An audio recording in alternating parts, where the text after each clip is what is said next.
नमस्कार सभी को। आप सभी का आपके अपने इस YouTube चैनल पर हार्दिक स्वागत है। आज हम आपके सामने NCERT क्लास 8 की वसंत भाग 3 की जो पुस्तक है उसका अध्याय नंबर 16 आपके सामने प्रस्तुत करने जा रहे हैं। इस अध्याय का नाम है पानी की कहानी। और ये जो अध्याय है ये किसके द्वारा रचित है? वो है रामचंद्र तिवारी। तो इस अध्याय में लेखक ने जो बूंद है उसके महत्व के बारे में बताया है कि उस बूंद का जो अस्तित्व है और उसका जो जीवन है वो क्या है, किस प्रकार से वो सूर्य के निकलने पर भाप बनकर ऊपर उठती है और किस प्रकार वो वर्षा के रूप में या ओस के रूप में वापस जमीन पर गिरती है। तो वो जमीन से ही उठती है और जमीन पर ही वापस गिर जाती है। तो ये इसके अंतर्गत बताया गया है। तो शुरू करते हैं अध्याय नंबर 16।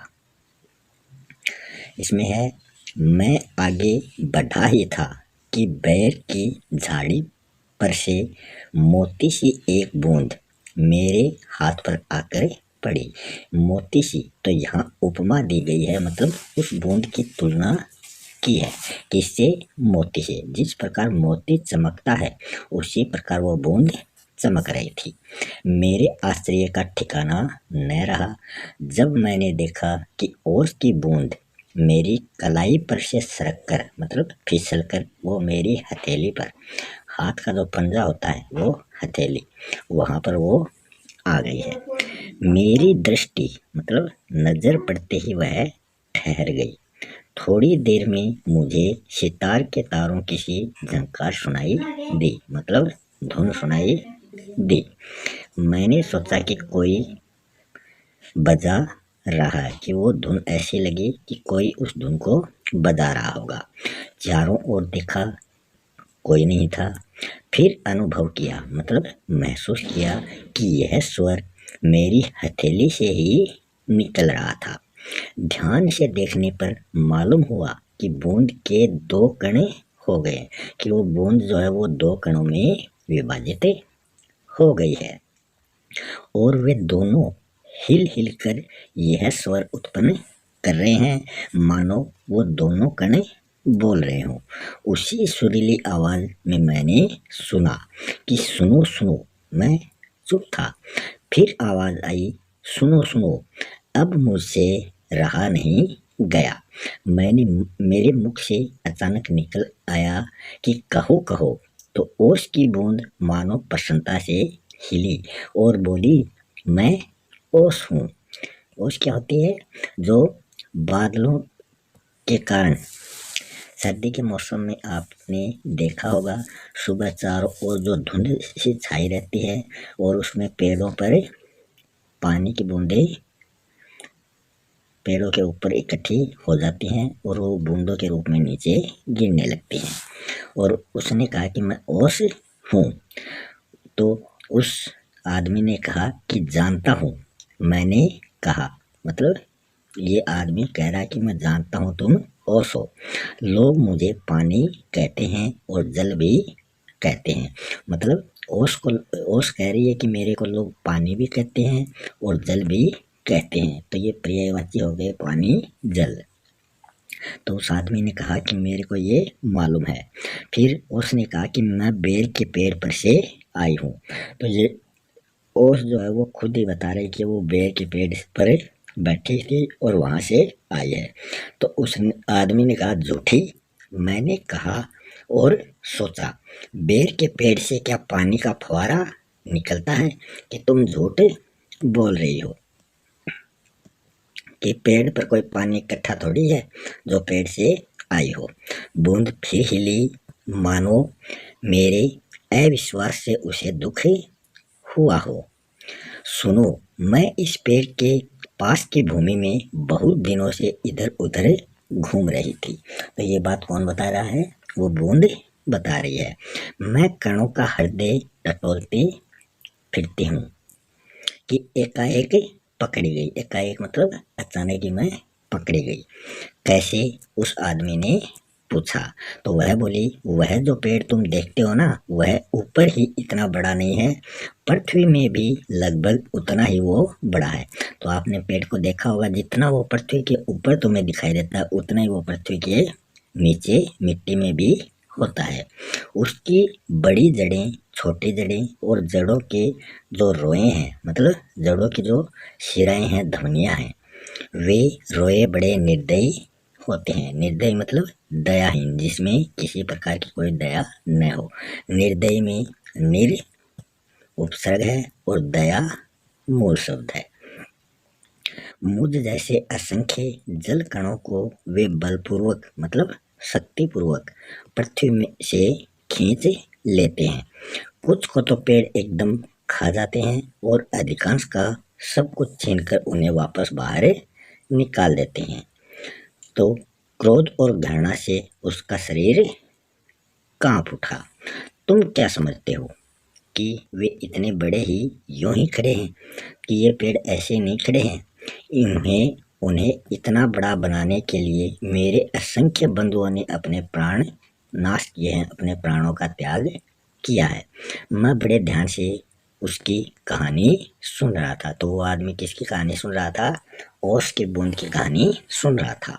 हाँ, तो मैं भूमि के खनिजों को अपने शरीर में घुलाकर आनंद से फिर रही थी कि दुर्भाग्यवश मतलब बुरा भाग्य एक रोए से मेरा शरीर छू गया। मैं कांपी, दूर भागने की कोशिश की, परंतु वे पकड़कर छोड़ना नहीं जानते। मैं रोए में खींच ली गई। फिर क्या हुआ, मैंने पूछा, और मेरी उत्सुकता और बढ़ गई कि मैं उस बूंद से और भी कुछ पूछूं। तो वो बूंद कहती है कि मैं एक कोठरी में बंद कर दी गई। थोड़ी देर बाद ऐसा मालूम पड़ा कि कोई मुझे पीछे से धक्का दे रहा है और कोई मानो हाथ पकड़कर आगे की ओर मुझे खींच रहा है। कोई पीछे से धक्का लगा रहा है और कोई आगे से खींच रहा है। मेरा एक भाई भी वहां गया। उसके लिए स्थान बनाने के कारण मुझे दबाया जा रहा था। आगे एक और बूंद मेरा हाथ पकड़कर ऊपर खींच रही थी और मैं उन दोनों के बीच पिस चली थी। तो ये बूंद ने बताया। मैं लगभग 3 दिन तक यह सांसत भोगती रही। कोई पीछे से धक्का लगा रहा था, कोई आगे से खींच रहा था। तो ये सब मैं भोगती रही कितने? 3 दिन तक। मैं पत्तों के नन्हे नन्हे छेदों से होकर जैसे तैसे जान बचाकर भागी हूँ। मैंने सोचा था कि पत्ते पर पहुंचते ही उड़ जाऊंगी, परंतु बाहर निकलने पर मुझे ज्ञात हुआ कि रात होने वाली थी और सूर्य जो हमें उड़ने की शक्ति देते हैं वो जा चुके हैं और वायुमंडल में इतने जल कण उड़ रहे थे कि मेरे लिए वहाँ स्थान नहीं है। तो मैं अपने भाग्य पर भरोसा कर पत्तों पर ही सिकुड़ पड़ी रही। अभी जब तुम्हें देखा तो जान में जान आई और रक्षा पाने के लिए तुम्हारे हाथ पर मैं कूद पड़ी, वरना क्या होती, मैं नष्ट हो जाती। इस दुख या भावपूर्ण कहानी का मुझ पर बड़ा प्रभाव पड़ा। मैंने कहा, जब तक तुम मेरे साथ हो कोई पत्ता तुम्हें छू नहीं सकेगा। तो ये उस आदमी ने कहा, उस व्यक्ति ने उस बूंद को कहा कि मैं तुम्हारी रक्षा अब करूँगा। तो उस बूंद ने कहा कि भैया, तुम्हें इसके लिए बहुत बहुत धन्यवाद। मैं जब तक सूर्य न निकले तभी तक रक्षा चाहती हूँ। जैसे ही सूर्य निकल जाएगा मैं अपने आप रक्षा कर लूँगी। उनका दर्शन करते ही मुझ में उड़ने की शक्ति आ जाएगी और मैं उड़ जाऊंगी। मतलब वो सूर्य से चार्ज हो रही थी। मेरा जीवन विचित्र घटनाओं से परिपूर्ण है। मैं उसकी कहानी तुम्हें सुनाऊंगी तो तुम्हारा हाथ तनिक भी न दुखेगा। तो उसने कहा कि अच्छा सुनाओ वो कहानी। बहुत दिन हुए, ये कहानी वो सुना रही है बूंद कि बहुत दिन हुए मेरे पुरखे मतलब पूर्वज हड्रजन, जो उसके पूर्वज थे उसके बारे में वो बता रही है कि वो हाइड्रोजन मतलब हाइड्रोजन और ऑक्सीजन मतलब ऑक्सीजन नामक 2 गैसें सूर्यमंडल में लपटों के रूप में विद्यमान थी। सूर्यमंडल अपने निश्चित मार्ग पर चक्कर काट रहा था। वे दिन थे जब हमारे ब्रह्मांड में उथल पुथल हो रही थी, मतलब इधर उधर अस्त व्यस्त हो रहा था।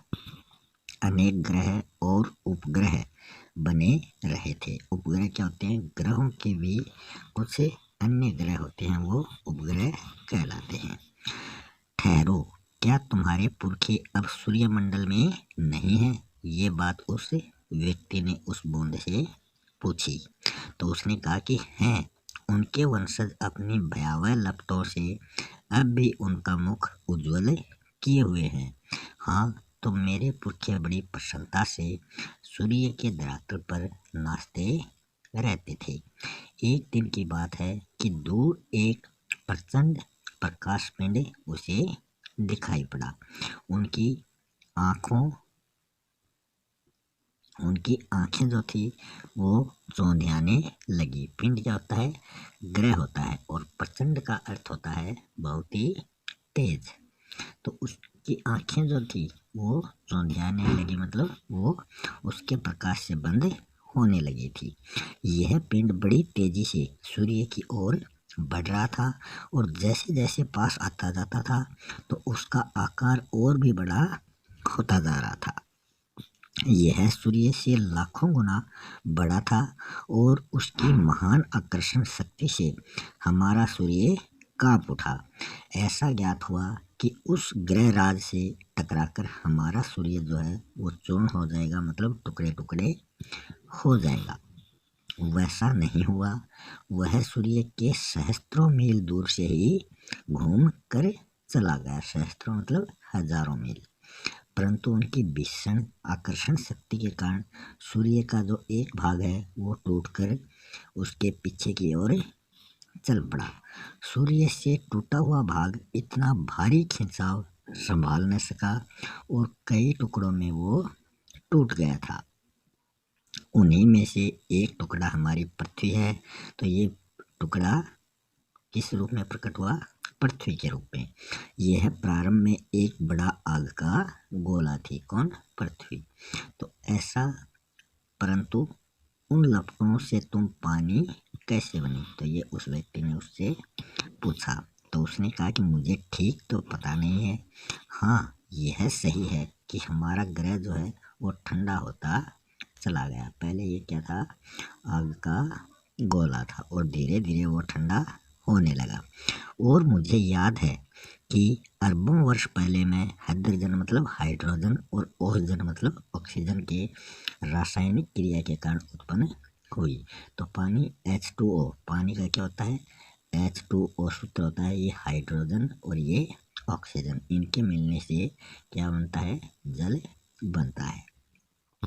उन्होंने आपस में मिलकर हमारा प्रत्यक्ष मतलब साक्षात, प्रत्यक्ष में प्रति उपसर्ग है और अक्ष मूल शब्द है। तो ये संधि भी होती है, यण संधि होती है। इसमें अस्तित्व गंवा दिया था, मतलब नष्ट कर दिया था, और मुझे उत्पन्न किया है। मैं उन दिनों भाप के रूप में पृथ्वी के चारों ओर घूमती फिर रही थी। उसके बाद न जाने क्या हुआ। जब मुझको होश आया तो मैंने अपने को ठोस बर्फ के रूप में देखा कि पानी जब जम जाता तो वो किसका रूप ले लेता है? बर्फ का रूप ले लेता है। तो मेरा शरीर पहले भाप के रूप में था, वह अब अत्यंत छोटा हो गया था। वह पहले से कोई 17वां भाग रह गया था, मतलब 17वें भाग जितना छोटा हो गया था। मैंने देखा मेरे चारों ओर मेरे असंख्य साथी बर्फ बने पड़े थे। जहाँ तक भी दृष्टि मतलब नजर जाती थी, बर्फ के अतिरिक्त कुछ भी दिखाई नहीं पड़ता था। जिस समय हमारे ऊपर सूर्य की किरणें पड़ती थी तो सौंदर्य बिखरे पड़ता था।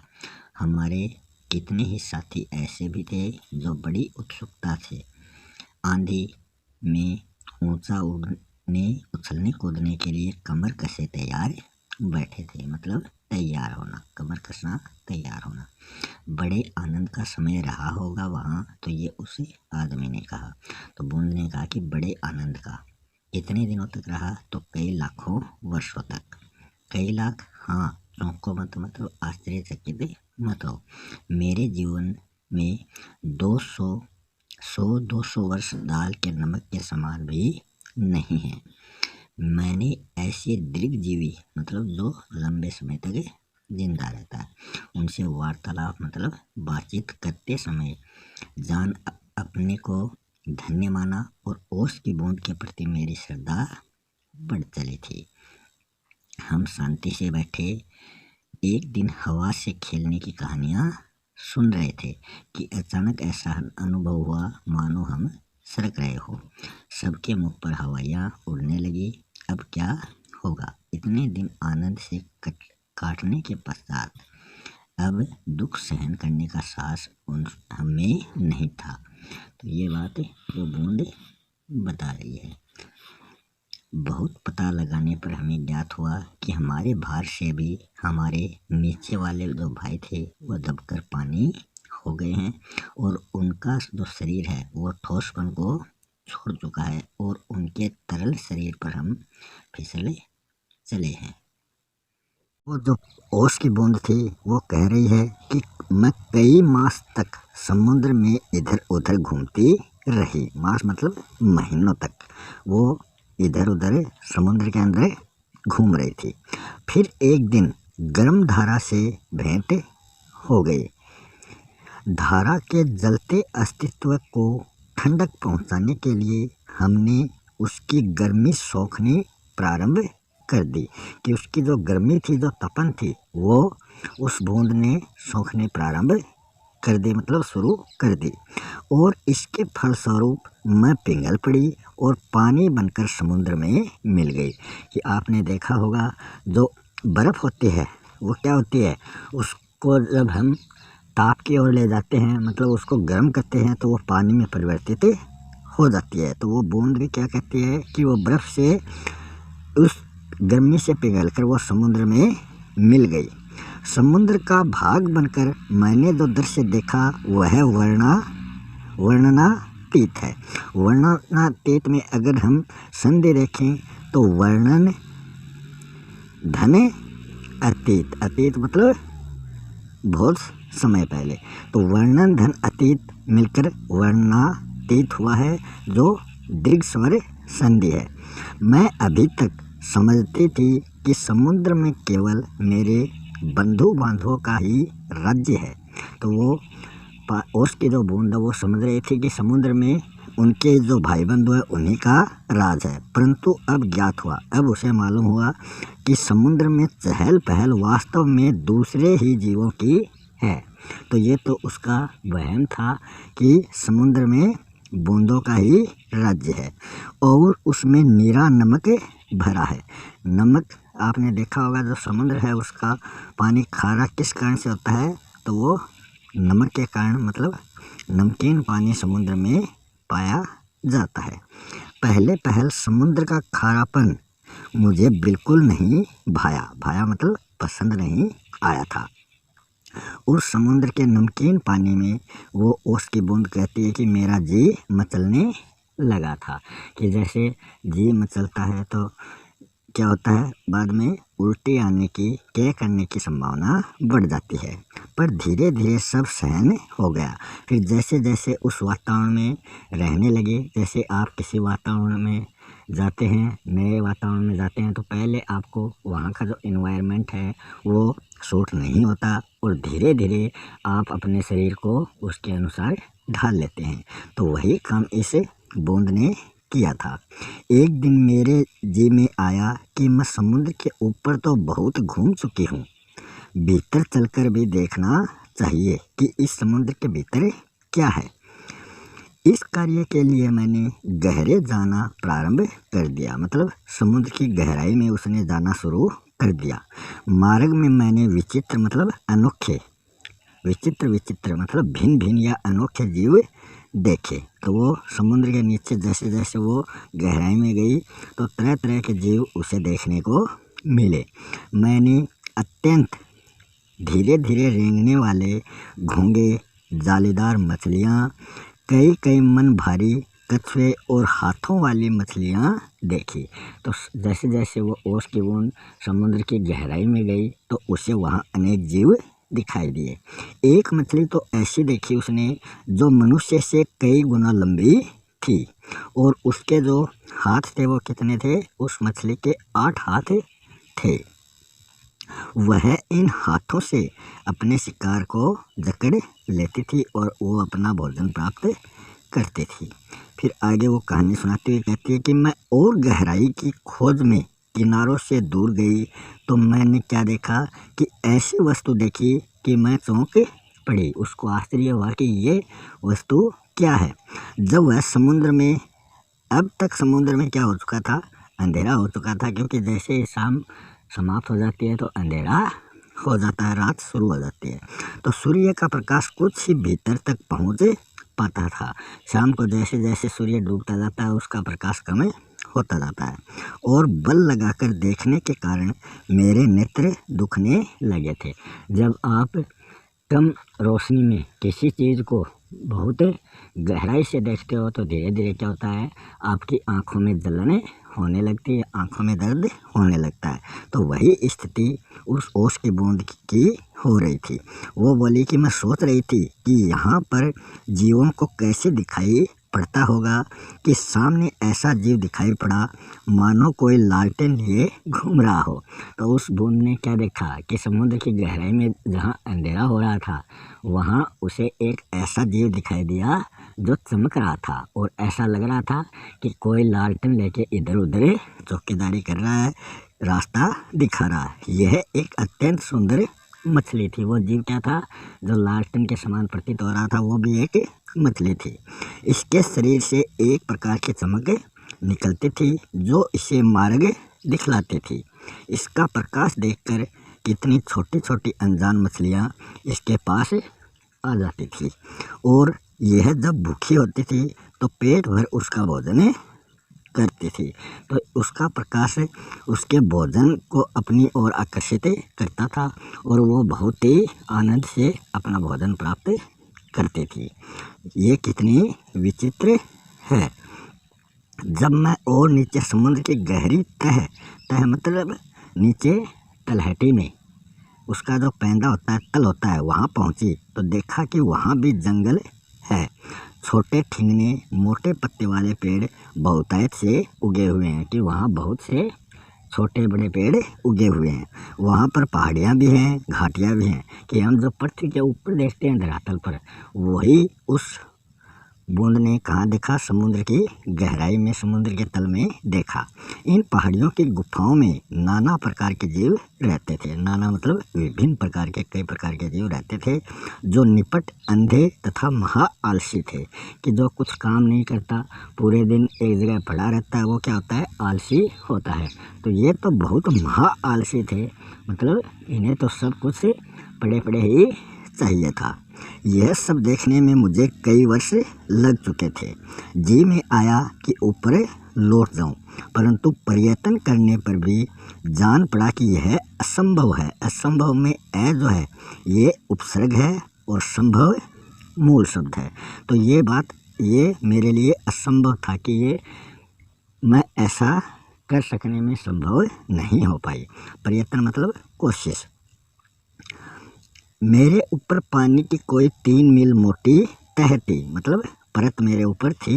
मैं बाहर आने की कोशिश कर रही थी मगर आ नहीं पा रही थी। मैं भूमि में घुसकर जान बचाने की चेष्टा करने लगी।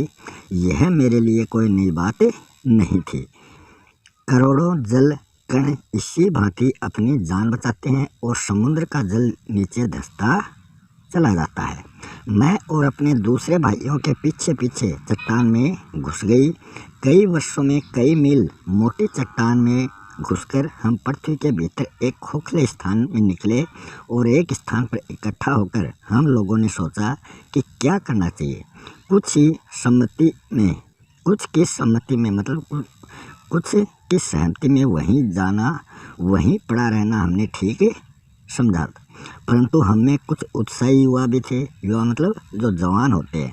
वे एक स्वर में बोले, हम खोज करेंगे, अनुसंधान करेंगे, पृथ्वी के हृदय में घूम घूम कर देखेंगे कि भीतर, इस पृथ्वी के भीतर क्या छुपा हुआ है।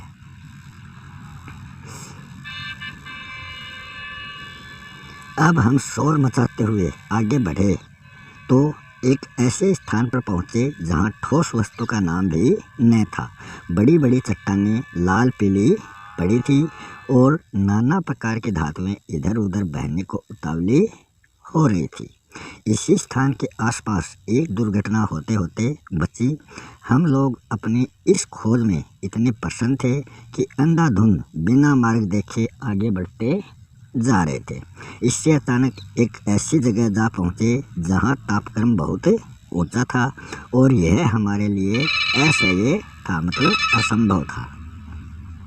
हमारे अगुआ कांपे और देखते देखते उनका शरीर ऑक्सीजन और हाइड्रोजन मतलब हाइड्रोजन में विभाजित हो गया। इस दुर्घटना से मेरे कान खड़े हो गए, मतलब कान खड़े होना मतलब सतर्क हो जाना।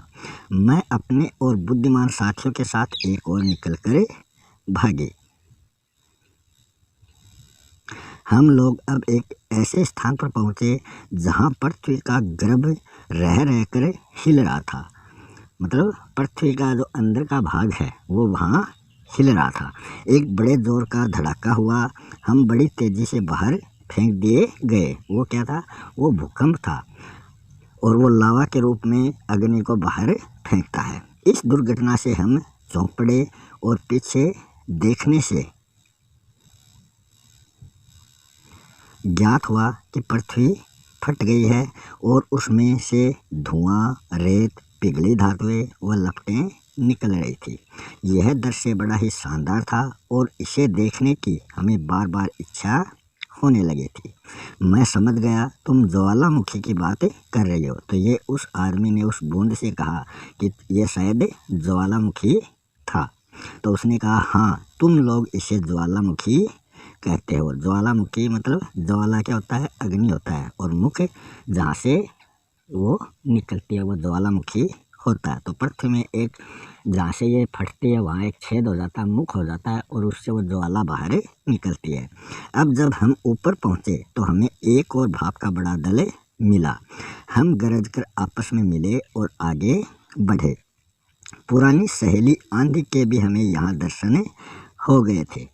वह हमें पीठ पर लादकर कभी इधर ले जाती और कभी उधर ले जाती। वह दिन बड़े आनंद के थे। हम आकाश में स्वच्छंद किलोले करते फिरते थे। स्वच्छंद मतलब स्वतंत्र पूर्वक, किलोले मतलब अपने कर्तव्य कर रहे थे। बहुत से भाप जल कणों के मिलने के कारण हम भारी होतले और नीचे झुक आए और एक दिन बूंद बनकर नीचे हम कूद पड़े। मैं एक पहाड़ पर गिरी और अपने साथियों के साथ मैली कुचैली हो एक और ही बह चली। पहाड़ों में एक पत्थर से दूसरे पत्थर पर कूदने और किलकारियाँ मारने में जो आनंद आया वह भूला नहीं जा सकता। हम एक बार बड़ी ऊंची शिखर पर से कूदे और नीचे एक चट्टान पर गिरे। बेचारे पत्थर हमारे प्रहार से टूटकर खंड खंड हो गए। तो वो बूंद कहती है कि हमें इतनी शक्ति है कि हमने प्रहार मतलब हमला किया, हम ऊपर से गिरी चट्टान पर तो वो चट्टान टूटकर खंड खंड मतलब टुकड़े टुकड़े हो गए। प्रहार में भी क्या है? प्र उपसर्ग है और हार इसमें मूल शब्द है। तो उपसर्ग जो है वो मूल शब्द से पहले जुड़कर उस शब्द का अर्थ बदल देते हैं, तो वो उपसर्ग होते हैं। यह जो तुम इतनी रेत देखते हो पत्थरों को चबा चबा कर हम ही ने बनाई है। तो वो बूंद कहते हैं कि ये जो धरती पर मिट्टी है ये मिट्टी हमारी ही देन है। जिस समय हम मौज में आते हैं तो कठोर से कठोर वस्तु हमारा प्रहार सहन नहीं कर सकती और वो टूट कर टुकड़े टुकड़े में विभाजित हो जाती है। अपनी विजय में उन्मत्त होकर हम लोग, उन्मत्त मतलब अपने विजय के गर्व जोश में आकर हम लोग इधर उधर बिखर गए। मेरी इच्छा बहुत दिनों में से समतल भूमि देखने की हुई, इसलिए मैं एक छोटी धारा में जाकर मिल गई। सरिता के वे दिवस बड़े मज़े के थे। सरिता क्या होता है? नदी। हम कभी भूमि को काटते, कभी पेड़ों को खोखला कर उन्हें गिरा देते।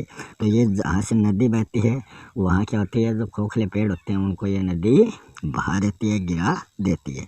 बहते बहते एक दिन एक नगर के पास पहुँचे। मैंने देखा कि नदी के तट पर एक ऊंची मीनार में से कुछ काली काली हवा निकल रही है। मैंने उत्सुक हो देखने को आगे बढ़ी थी कि अपने हाथों दुर्भाग्य को न्योता दिया। न्योता मतलब निमंत्रण, और दुर्भाग्य होता है बुरा भाग्य। जो ही मैं उसके पास पहुंची और अपने साथियों के साथ एक मोटे नल में खींच ली गई। कई दिनों तक मैं नल नल घूमती फिरी। मैं प्रतिक्षण उसमें से निकल भागने की चेष्टा मतलब प्रयत्न करने लगी। भाग्य मेरे साथ था। बस एक दिन क्या हुआ, रात के समय मैं ऐसे स्थान पर पहुंची जहां नल टूटा हुआ था। मैं तुरंत उसमें से होकर निकल भागी और पृथ्वी के अंदर समा गई। कि उसे मौका मिल गया कि जो नल जो पाइप होता है पानी का वो एक जगह से फटा हुआ था, तो वो बूंद उस फटे हुए स्थान से निकल कर उस धरती में समा गई। अंदर ही अंदर घूमते घूमते इस बेर के पेड़ के पास वो पहुंची थी। वह रुकी, सूर्य निकल आए थे। बस मैंने कहा कि हाँ, मैं अब तुम्हारे पास नहीं ठहर सकती। तो ये बूंद ने उस आदमी से कहा कि अब मुझे जाना होगा क्योंकि सूर्य निकल आया है। तुम मुझे रोक कर नहीं रख सकते कि ये मेरे को अपने वश में कोई नहीं कर सकता। वह ओस की बूंद धीरे धीरे घटी और आंखों से ओझल हो गई, मतलब गायब हो गई। इस प्रकार ये अध्याय यहीं समाप्त हो चुका है। अगर आपको अध्याय अच्छा लगा, वीडियो अच्छा लगा तो चैनल को सब्सक्राइब करना ना भूलें। धन्यवाद।